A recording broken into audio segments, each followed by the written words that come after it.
Meanwhile, look who's here, Judge Jeanine. She's got a busy weekend. She's working Saturday and Sunday. Good to have you. Morning. Nice to see you. Good morning. Let's talk a little bit about this.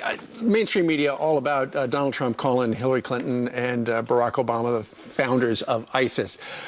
They don't seem to be going too much into this whole pay-for-play thing where it looks like if you wanted access to the State Department under Hillary Clinton, you just gave them a bunch of dough.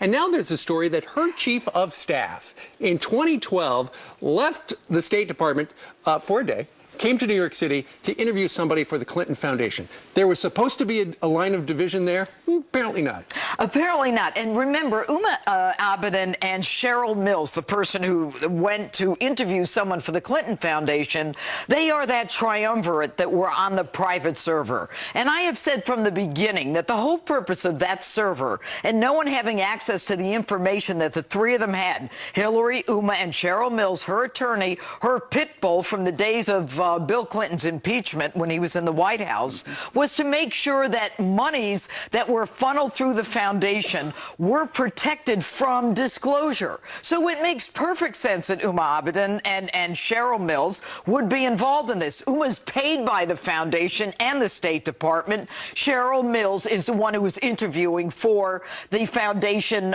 position. So you ask yourself, well, maybe she's just doing this for a charity. Right. Wrong. That's not what this woman does. Remember, as you said, Steve, there was an MOU with the president where Hillary Clinton said that there would be this wall between the State Department and the Clinton Foundation. Now we find out that there are 12,000 emails from the Clinton Foundation to the State Department, essentially making sure that people who paid the Clintons, and I'm not even going to say the foundation, because that is nothing more than a money laundering operation that was used as a slush fund. It is not a charitable foundation. No charitable foundation has only 10% that goes to a charity.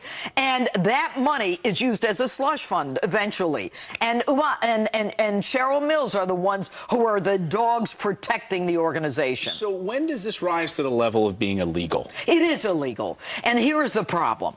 We're more worried about semantics, not that we are, not that normal people are, but the elite media and the Democrats. This is classic, Clayton, pay to play. This, and you know what that means? We use these words. I'm going to tell you what it means. It means RICO. It means bribery. It means political elitism, where people, not just from corporations in America, but Russian oligarchs. Well, Judge, then where are the feds? If you're talking about racketeering and everything else, where are the feds? Where are the feds? They're the same feds who said that, oh, Hillary was just reckless when she spent 4 years with classified emails on a private server. And you're going to tell me that she wasn't reckless and negligent with those emails? Of course she was. People are accusing this administration of covering everything up, and that brings us to our next topic. There's a GOP task force. They started to do some research and look at the numbers when it comes to ISIS and look at the facts.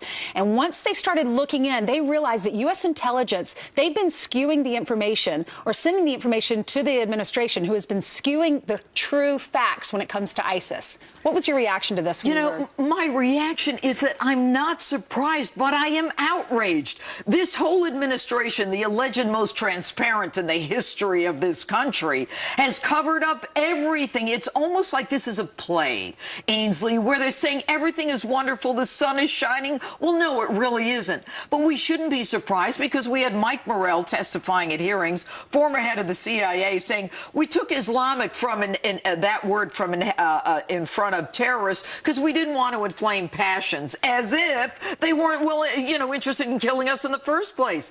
They are covering everything up. And the Democrat Party should be ashamed of what they are doing to this country and what they're doing to the facts and the truth. Well, are you busy during the fall of this year? I'm going to be really busy. Why? You have something? Well, we may have a job for you. We may have a job for you, which is that we have 3 debates coming up. Now, Charles Krauthammer the other night floated this idea of retired judges maybe being the debate moderators, where we could get fair questions finally from debate moderators. What do you think? Would you be up for that? Well, listen, this is what I think. Are judges any more fair than anyone else? Maybe, maybe not. But I'll tell you what, I think the judges should be elected judges, retired elected, not retired appointed. Because if you're appointed by a governor, by a party, by a president.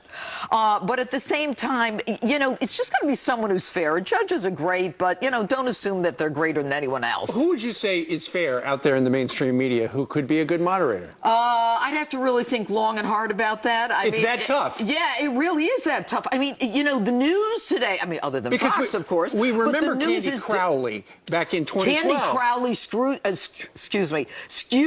the whole election. Skewed the whole election. When she said what Mitt Romney said was wrong, she said, the president said it was terrorism. Hogwash, Candy. But see, Mitt Romney's problem, you're still laughing. Mitt Romney's problem was he didn't push back. We need someone who's going to push back. What made it bad? Hogwash Candy. What made it really bad, though, is that she was the one that was wrong. She was wrong. I know. And he didn't have the strength to push back and say, you're wrong, Candy, and you're not sweet either. Thank you, Judge. Okay. Let's toss it over to, how do you really feel? We're going to be watching her this weekend. She's all fired up. Saturday and Sunday. All right, Judge, thank you very much. Judge.